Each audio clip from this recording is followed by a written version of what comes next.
Hello student, आज हम आपको ईवीएस का चैप्टर 5 यातायात पढ़ाएंगे, जिसे हम 4 भागों में कंप्लीट करेंगे। आज हम पढ़ेंगे भाग नंबर 1, जिसमें मैं आपको सड़क मार्ग और रेल मार्ग के विषय में संपूर्ण जानकारी उपलब्ध करवाऊंगी। अध्याय 5 यातायात भाग 1। देखिए, स्टार्ट करते हैं। यातायात के माध्यम से व्यक्ति एक स्थान से दूसरे स्थान पर आसानी से गमन कर सकता है। गमन मतलब आना जाना। क्या करते हैं? यातायात के द्वारा हम एक स्थान से दूसरे स्थान पर जाते हैं। यातायात एवं परिवहन के 4 मुख्य साधन हैं। नंबर 1 सड़क मार्ग, नंबर 2 रेल मार्ग, नंबर 3 जल मार्ग, नंबर 4 वायु मार्ग। आज हम केवल सड़क मार्ग और रेल मार्ग के विषय में पढ़ेंगे। नेक्स्ट वीडियो में हम जल मार्ग और वायु मार्ग के विषय में संपूर्ण जानकारी लेंगे। अब हम पढ़ते हैं सड़क मार्ग। पहला हमारा क्या है? सड़क मार्ग। पॉइंट: किसी भी निकटतम गंतव्य स्थान तक पहुंचने के लिए सड़क मार्ग एक ही प्रासंगिक साधन माना जाता है। किसी भी जगह आसानी से जाने के लिए सड़क मार्ग सबसे बेस्ट साधन है। अब देखिए, सड़कें 2 प्रकार की होती हैं, पक्की एवं कच्ची। नेक्स्ट है, भूमिगत सड़कों को सबवे कहते हैं। क्या कहते हैं? भूमिगत सड़कों को सबवे कहते हैं। नेक्स्ट है, हिमालय पर्वत पर मनाली लेह मार्ग विश्व के सबसे ऊंचे सड़क मार्गों में से एक है। कौन सा मार्ग? मनाली लेह मार्ग क्या है? विश्व के, कहाँ के? विश्व के सबसे ऊंचे सड़क मार्गों में से एक है। नेक्स्ट है, भारत में एक्सप्रेसवे का निर्माण नवीनतम है। कैसा है? नवीनतम है। आगे देखिए, भारत में सड़कों की क्षमता के आधार पर इन्हें 6 वर्गों में वर्गीकृत किया गया है। अब इनके वर्ग पढ़िए, ये बहुत इंपॉर्टेंट हैं। देखिए, पहला है स्वर्णिम चतुर्भुज महाराजमार्ग। कौन सा? स्वर्णिम चतुर्भुज महाराजमार्ग।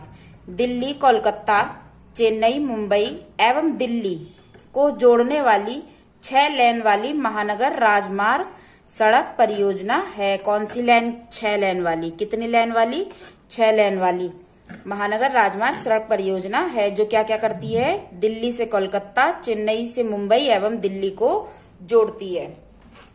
अब देखिए आगे, यह परियोजना भारत के राष्ट्रीय राजमार्ग प्राधिकरण के अधिकार क्षेत्र के अंतर्गत आती है। इसकी देखरेख या इसकी टूट मरम्मत या इसकी जो भी कोई देखभाल होती है, वह किसके अंतर्गत आती है? राष्ट्रीय राजमार्ग प्राधिकरण के अंतर्गत।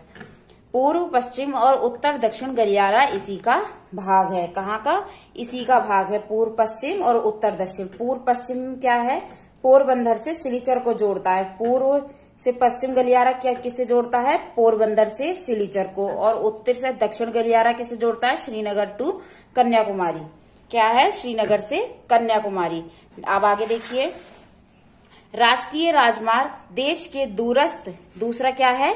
राष्ट्रीय राजमार्ग। क्या है दूसरा? अभी हमने पढ़ा स्वर्णिम चतुर्भुज महाराजमार्ग, अब पढ़ रहे हैं राष्ट्रीय राजमार्ग। ये क्या है? देश के दूरस्थ भागों को जोड़ते हैं। ये क्या करते हैं? देश के, ध्यान रखिएगा, देश के दूरस्थ भागों को जोड़ते हैं। ये प्राथमिक सड़क तंत्र है। कौन सा सड़क तंत्र है? प्राथमिक सड़क तंत्र। ये इंपॉर्टेंट लाइन है, इसको ध्यान रखिएगा। यह केंद्रीय लोक निर्माण विभाग के अधिकार क्षेत्र के अंतर्गत आता है। यह किसके अंतर्गत आता है? केंद्रीय लोक निर्माण विभाग के अंतर्गत। अब नेक्स्ट देखिए, थर्ड है राज्य राजमार्ग। कौन सा? राज्य राजमार्ग। राज्यों की राजधानियों को जिला मुख्यालयों से जोड़ने वाली सड़कें राज्य राजमार्ग कहलाती हैं। क्या कहलाती हैं? राज्य की राजधानियों को। किसको जोड़ती हैं ये? राज्य की राजधानियों को। इनकी व्यवस्था तथा निर्माण का दायित्व राज्य के सर्वाधिक निर्माण विभाग का होता है। किसका होता है? राज्य के सार्वजनिक निर्माण विभाग का होता है। फोर्थ है जिला मार्ग। ये सड़कें जिले के विभिन्न प्रशासनिक केंद्रों को जिला मुख्यालय से जोड़ती हैं। क्या?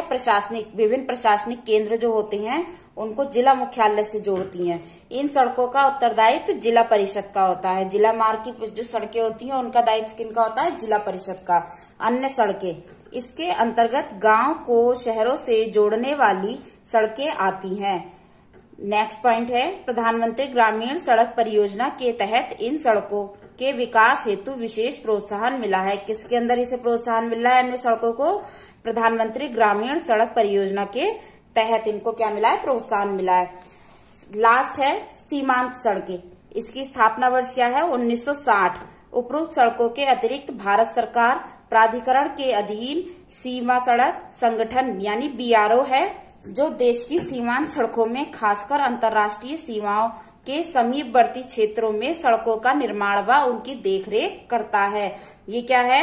कौन सा है? भारत सरकार प्राधिकरण के अधीन सीमा सड़क संगठन यानी BRO, जिसका महत्वपूर्ण कार्य क्या होता है? देश की सीमांत क्षेत्रों में खासकर अंतर्राष्ट्रीय सीमाओं के समीपवर्ती क्षेत्रों में सड़कों का निर्माण व उनकी देखरेख करना है।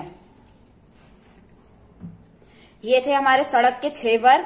पहला स्वर्णिम चतुर्भुज, दूसरा राष्ट्रीय राजमार्ग, तीसरा राज्य राजमार्ग, चौथा जिला मार्ग, पांचवा अन्य सड़कें, छठा सीमांत सड़कें। इनके नाम आप जरूर याद रखिएगा। अब देखिए सड़क परिवहन के इम्पोर्टेंट पॉइंट। भारत का सबसे लंबा राष्ट्रीय राजमार्ग NH-44 कौन सा है?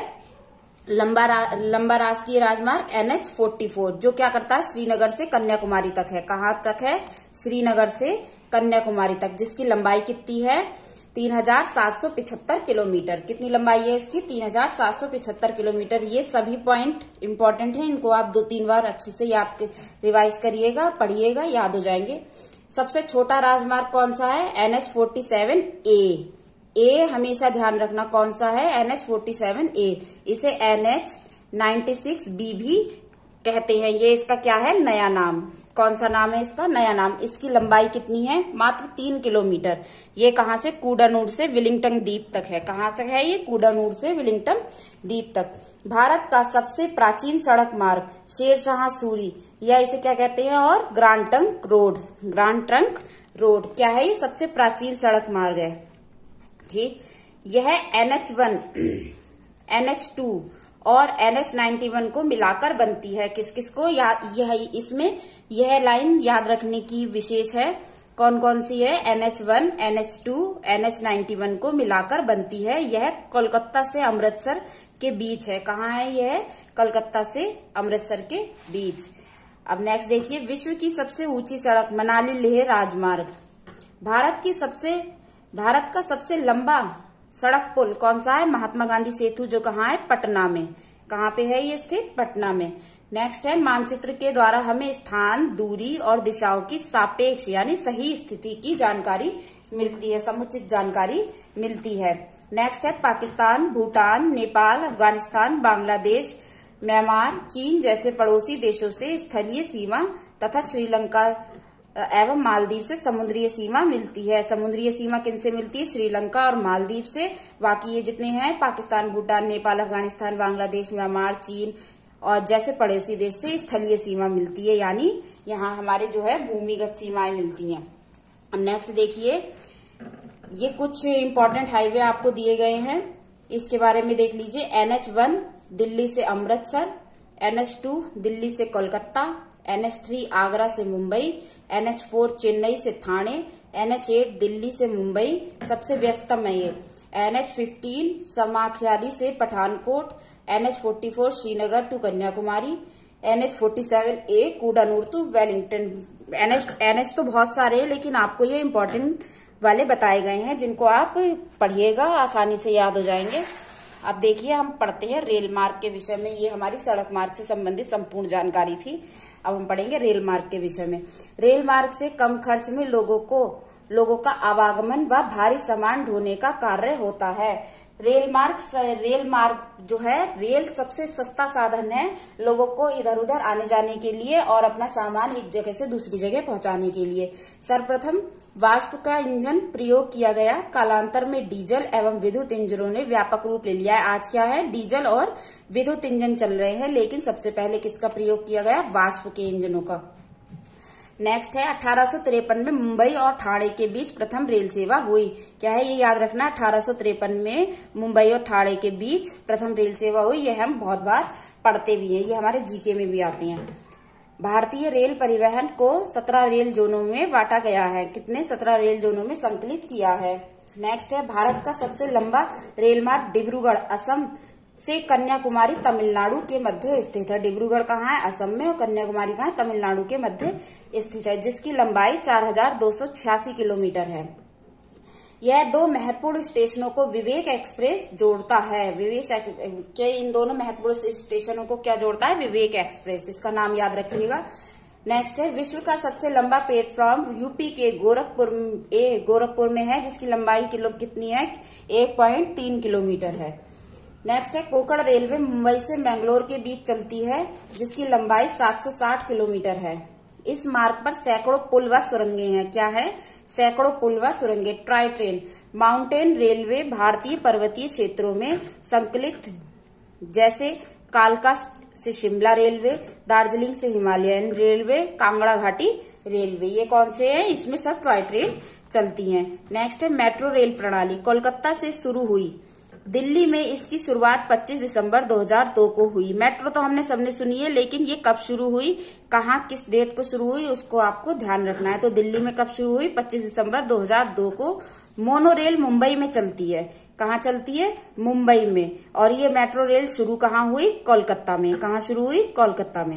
अब देखिए जम्मू बारामूला रेल मार्ग की लंबाई 342 किलोमीटर है। इसमें उधमपुर, कटरा, कांजीगुंड, बारामूला प्रमुख स्टेशन हैं। क्या है? जम्मू बारामूला में उधमपुर, कटरा, कांजीगुंड, बारामूला प्रमुख स्टेशन हैं। नेक्स्ट देखिए शताब्दी ट्रेन। हम सबने नाम सुना होगा शताब्दी ट्रेन। उसकी स्पीड कितनी है? 140 किलोमीटर प्रति घंटा की रफ्तार से चलती है। किसकी? 140 किलोमीटर प्रति घंटा की रफ्तार से। और राजधानी 120 किलोमीटर प्रति घंटा की रफ्तार से चलती है। कोंकण रेलवे, ये वेरी इंपॉर्टेंट है। इसके कुछ पॉइंट मैंने भी पीछे भी बताए हैं। ये वेरी वेरी इंपॉर्टेंट है। कोंकण रेलवे नवीनतम परियोजना है। कैसी परियोजना है? नवीनतम, जो मुंबई से मैंगलोर के बीच चलती है। कहाँ से चलती है? मुंबई से मैंगलोर के बीच। मुख्यालय इसका पणजी में है। मुख्यालय पणजी में है। कब शुरू हुई? 26 जनवरी 1995 में प्रारंभ हुई। इसमें सैकड़ों सुरंगें व पुल हैं। क्या है? सैकड़ों सुरंगें व पुल। अब देखिए हमने सबने रेल से सेवा करी है और उसमें हमें टिकट भी सबको मिले हैं, कभी आरक्षित कभी अनारक्षित हमने सेवा ली है रेल की। तो उस टिकट पे क्या क्या होता है ये सबने देखा है, लेकिन फिर भी हम कभी कभी पॉइंट जो है भूल जाते हैं, इसलिए उसके बारे में जानकारी देते हैं। और अक्सर एक सेशन के बाद या एक पेपर के बाद गैप करके इस टिकट से हमेशा प्रश्न बनता है। तो अब आप देखिए टिकट के बारे में। टिकट एवं समय सारिणी। विभिन्न परिवहन के साधनों से सफर करने के लिए यात्री को टिकट लेना पड़ता है। कहीं भी आप जाएंगे, कोई भी सेवा लेंगे, रेल सेवा, वायु सेवा या जो भी कोई आप सेवा लेंगे, जल सेवा, जो जिस साधन से भी जाएंगे उसके लिए हमें टिकट अवश्य लेना पड़ता है। ये टिकट 2 प्रकार के होते हैं, आरक्षित और अनारक्षित। अब देखिए आरक्षित टिकट के बारे में देख लीजिए। आरक्षित टिकट में यात्रा संबंधी विस्तृत विवरण लिखा होता है। क्या होता है? विवरण लिखा होता है, जिसके उदाहरण निम्नलिखित है। क्या क्या होता है टिकट पे? ये देखिए सबसे प्रथम यात्रा की तिथि, समय एवं आरक्षण की तिथि और समय लिखा होता है। जिस दिन आपको यात्रा करनी है वो समय लिखा होता है, तिथि लिखी होती है, और जिस दिन आपने अपना रिजर्वेशन कराया है वह तिथि और समय लिखी होती है। परिवहन संबंधी साधन, जिस ट्रेन से आप जा रहे हैं, जिस ट्रेन नंबर है वो लिखा होता है, नाम लिखा होता है, संख्या लिखी होती है, उस ट्रेन का नाम लिखा होगा और उसका नंबर लिखा होगा। यात्रा प्रारंभ व समाप्त करने का समय और दिनांक दिया होगा। जहां से आप यात्रा प्रारंभ कर रहे हैं वो समय, और जहां समाप्त करेंगे वहां का समय और तारीख दे रखी होगी। नेक्स्ट है यात्रा के प्रारंभिक व गंतव्य स्थान की दूरी दे रखी होगी। जहां से यात्रा आप प्रारंभ कर रहे हैं, जहां रुकेंगे उसके बीच की दूरी दे रखी है। नेक्स्ट है यात्रियों के लिंग, आयु, वयस्कों व बच्चों की संख्या दे रखी होगी। आप जितने लोग वहां सफर कर रहे हैं उतने लोगों की संख्या दे रखी होगी, आयु दे रखी होगी, और बच्चे व वयस्कों को अलग अलग श्रेणी में दिया होगा। अब ये यात्रा की श्रेणी, कोच संख्या व बर्थ संख्या यानी सीट संख्या दे रखी होती है। और लास्ट है टूल किराया आरक्षण शुल्क के साथ दिया होता है। ये समस्त जानकारी हमारी किसमें होती है? आरक्षित टिकट में। अब देखिए अनारक्षित टिकट में, अनारक्षित समय सारणी में निम्न जानकारियां होती हैं।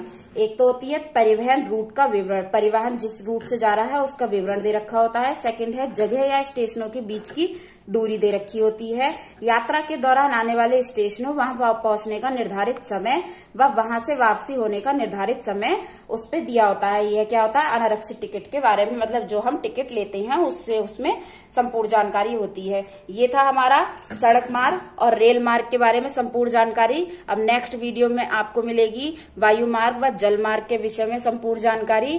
वीडियो को देखने के लिए धन्यवाद। वीडियो पसंद आया हो तो वीडियो को लाइक कीजिए, चैनल को सब्सक्राइब कीजिए।